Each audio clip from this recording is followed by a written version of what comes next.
Hai, assalamualaikum warahmatullahi wabarakatuh. Welcome to my YouTube channel Poleta Polin. Oke teman-teman, kita kembali lagi. Welcome back to my YouTube channel. Kali ini saya akan membahas pertanyaan dari teman-teman tentang ini, teman-teman yang hamil ya, tentang kontraksi. Gimana sih cara mengenal kontraksi palsu, kontraksi yang apa ya, sifatnya urgen atau menghilangkan kontraksi seperti apa padahal usianya masih di 20-an gitu ya, belum 30-an. Nah, seperti apa? Oke, jadi saya mau memberitahukan dulu bahwa kontraksi itu terjadi berbagai macam faktor ya. Jadi kalau lagi hamil 20-an itu memang rentan, tapi itu biasanya kontraksinya lebih kontraksi palsu. Nah, kontraksi untuk yang ingin melahirkan itu biasanya di 35 weeks ke atas, itu yang kontraksinya agak agak urgen ya kalau tanda-tanda mau lahiran.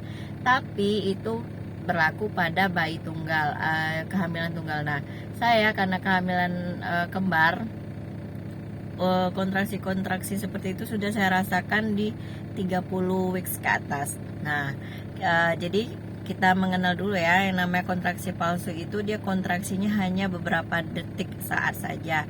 Nah, ciri-ciri kontraksi itu sendiri seperti apa? Nah, kontraksi itu perut tiba-tiba mengencang, tiba-tiba merasa kencang gitu ya. Biasanya kita mungkin agak kendor kulitnya, tiba-tiba mengeras kencang. Nah, dan pergerakan janin juga agak lebih agresif. Nah, kayak gitu. Nah, apa saja sih yang membuat itu ciri-cirinya ya? Jadi ciri-cirinya kontraksi itu saya ulangi lagi. Jadi perut terasa kencang gitu ya, nggak nyaman. Lalu langkah apa sih sebenarnya kalau tiba-tiba merasakan kontraksi seperti itu? Yang penting pertama baring, bed rest, minum air putih.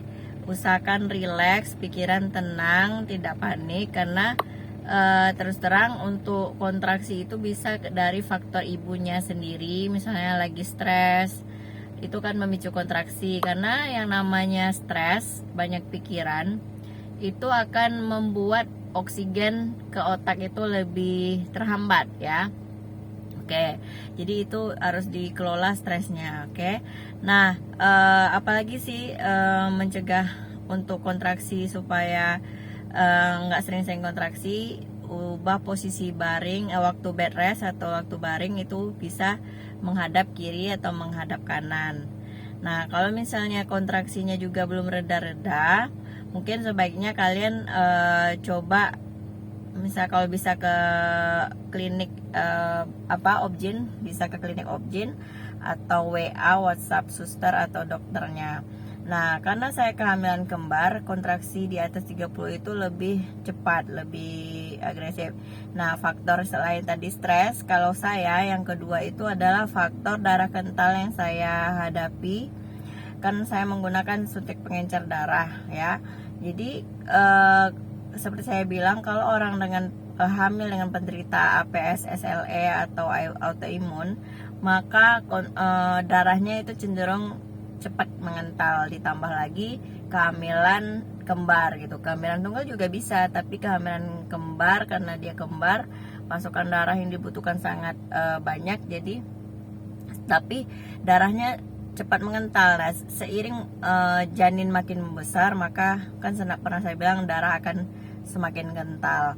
Nah, kalau darah semakin kental, tidak dikontrol bulanan, maka resiko yang pernah saya ceritakan adalah keguguran. Jadi janin tidak berkembang dan keguguran. Nah, apa hubungannya dengan kontraksi? Bila darah kita nggak lancar, otomatis oksigen ke otak nggak sampai, ke janin nggak sampai, makanan juga pasokannya, nutrisi juga nggak baik, maka membuat janin itu jadi gelisah gitu ya. Jadi pergerakan janin karena darah kita tadi akan membuat menjadi kontraksi. Nah, itu yang kedua ya. Jadi pertama tadi saya ulangi, itu karena stres, yang kedua karena darah kental, darah semakin kental memicu kontraksi. Nah, yang ketiga itu adalah kontraksi oleh yang disengaja dibuat oleh kita sendiri. Nah, tadi selain stres, kalau stres itu sengaja, nggak sengaja ya, tiba-tiba ada pikiran stres tapi harus dikontrol. Yang kedua nggak sengaja itu karena memang kondisi tubuh, karena penyakit atau karena darah. Yang ketiga ini karena sengaja. Apa itu karena sengaja? Nah, karena sengaja itu adalah si ibunya melakukan hubungan dengan suami. Nah, yang kalian tahu kalau saat hamil itu kalau kita lagi ingin berhubungan sama suami itu dapat memicu kontraksi karena godaan-godaan atau hal-hal yang dapat memicu kontraksi terutama bagian dada itu sangat rentan ya. Jadi jangan, usahakan kalau ingin melayani suami, kalian bisa dengan cara lain ya. Kalian bisa baca buku tentang tips atau cara oral yang lainnya untuk bisa tetap melayani suami. Tapi ingat, untuk ibu hamil, daerah misfi dengan daerah dada itu kalau dengan sentuhan akan terangsang, itu juga memicu kontraksi. Nah, itu yang saya bilang itu sengaja ya, kontraksi yang sengaja diciptakan oleh si ibu hamil. Nah, untuk para suami juga harus paham bahwa kalau seandainya, kan ini IVF ya, jadi maksudnya bayi mahal, programnya aja mahal, apa semua mahal. Kenapa nggak kerjasama dengan antara suami dengan istri untuk menjaga kehamilannya agar tidak terganggu. Kita meminimalisir hal-hal yang memang membuat janin ini jadi terganggu ya, seperti kontraksi kah, atau karena berhubungan juga bisa buat ISK kalau ada kuman. Nah, seperti itu. Jadi kalau saya berprinsipnya, karena ini bayi dengan program yang sangat susah, mahal, hati-hati, ke tingkat hati-hatiannya harus lebih tinggi, maka alangkah baiknya, susah karena ada yang lewat. Alangkah baiknya kalau kita kerjasama dan suami pengertian dengan tidak terlalu memaksakan kehendak. Maksudnya boleh melayani karena itu juga wajib ya, ibadah, tapi dengan cara yang lain, oral. Mungkin nggak perlu saya jelaskan, bisa kalian baca di internet oral itu seperti apa ya, dibantu menggunakan apa dan lain-lain, ketimbang kita harus memaksakan diri yang berakibat janin tadi kontraksi. Nah, seperti itu. Nah, jadi kalau bagi saya ya, pengalaman 3 macam kontraksi tadi, ada sengaja dan tidak sengaja, ada 3 tadi ya. Saya ulangi lagi. Pertama, oleh stres ya, kelola stres yang tidak sengaja. Yang kedua, karena kondisi badan, karena tidak menggunakan pengencer darah atau darah sedang kental, itu juga memicu kontraksi. Yang ketiga tadi yang disengaja, karena berhubungan ya, yang rangsangan yang akan memicu kontraksi, terutama daerah dada, itu juga sangat sensitif sehingga membuat kontraksi atau kencang ya, baik daerah rahim maupun daerah sekitar reproduksi. Nah, itu harus hati-hati. Oke. Nah, gimana sih cara mencegahnya? Mencegah kontraksi tadi sudah saya bilang, untuk bed rest. Kalau dengan bed rest tidak cukup, minum, relax, segala macam tidak cukup, maka mau nggak mau kalian harus ke dokter obgyn. Nah, biasanya saya kalau masalah kontraksi mencegah, karena kita masih di bawah 30-an itu kan, masih janinnya masih kecil, kita usahakan jangan sampai lahiran yang di usia seperti itu, maka saya minta ke dokter itu ada anti kontraksi. Nah, anti kontraksi yang merek yang saya gunakan adalah obat Dufadilan. Nah, Dufadilan ini bisa 2-3 kali sehari.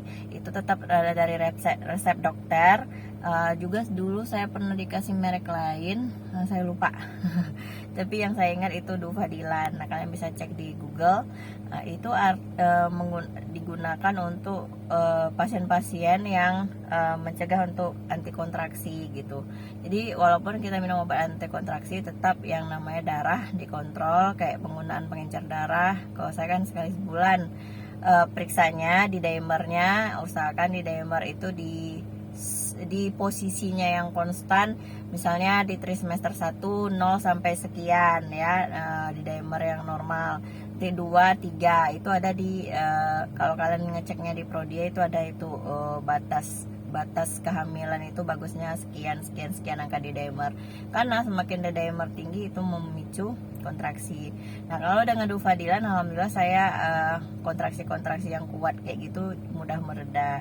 Nah, dan perlu diingat kalau seandainya kontraksi berulang dengan obatnya tidak mempan, Dufadilan dan segala macam jenis anti kontraksi, kalian harus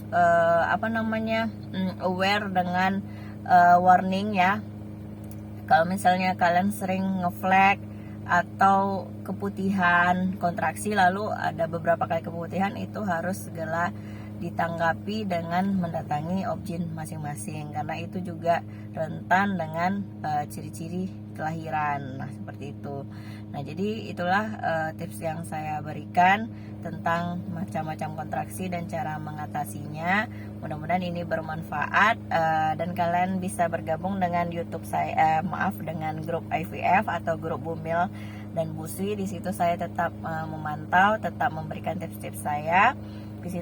Di grup IVF saya sudah 800 orang yang bergabung, ada dari dalam negeri, dari dalam luar negeri, ada juga yang di grup Bumil yang sudah berhasil saya masukkan ke grup Bumil. Nah, yang ngikutin tips saya alhamdulillah rezekinya juga dari Allah, jodoh sama saya itu bergabung di grup Bumil, dan saya bantu juga untuk ngasih tips-tips ala saya. Oke, jadi kalian nggak sendiri, akan banyak teman-teman. Nah, tetap ya yang kalian ingin bergabung, misalnya rekom saya rumah sakit, kalau untuk IVF saya rekomkannya di Morula. Untuk mendapatkan promo pendaftaran melalui saya, kalian silahkan japri saya melalui grup link pejuang IVF. Di situ nanti akan saya bantu tentang dokter rekomen, Morula yang terdekat di kota masing-masing, dokternya, terus akan dapat promo-promo segala macam. Dan juga sekarang ada yang terbaru promo cicilan juga ada. Kalau kalian belum mampu, ada promo cicilan, ada fast track juga, jadi kalian daftar bisa datang lebih awal. Nah, seperti itu. Saya akan tetap membantu walaupun kalian sudah di rumah sakit lain pun, tetap saya akan bantu. Misalnya sudah daftar di tempat lain, sudah melakukan program atau gagal atau gimana, saya tetap akan memberikan saran, tips dan segala macamnya. Tapi tetap bagi kalian yang ingin tahu tentang informasi Morula, bisa bergabung di grup saya dan saya akan jelaskan. Terima kasih. Moga-moga teman-teman hamil atau yang lagi IVF berhasil, dan tadi yang nanya tentang kontraksi bisa terjawab ya. Mudah-mudahan sehat selalu. Terima kasih. Welcome to my YouTube channel. Jangan lupa segala informasi tentang IVF ada di sana, promil apapun insya Allah saya akan bantu. Dan kita juga sudah ada Instagram ya, Instagram Pejuang Indonesia. Nanti akan saya kasih share link, itu adalah teman-teman yang sudah berhasil yang saya bilang tadi dari grup IVF masuk ke grup Bumil dan Busui. Nah, mereka berbagi tentang pengalaman IVF mereka di IG tersebut. Terima kasih. Assalamualaikum warahmatullahi wabarakatuh. Dadah.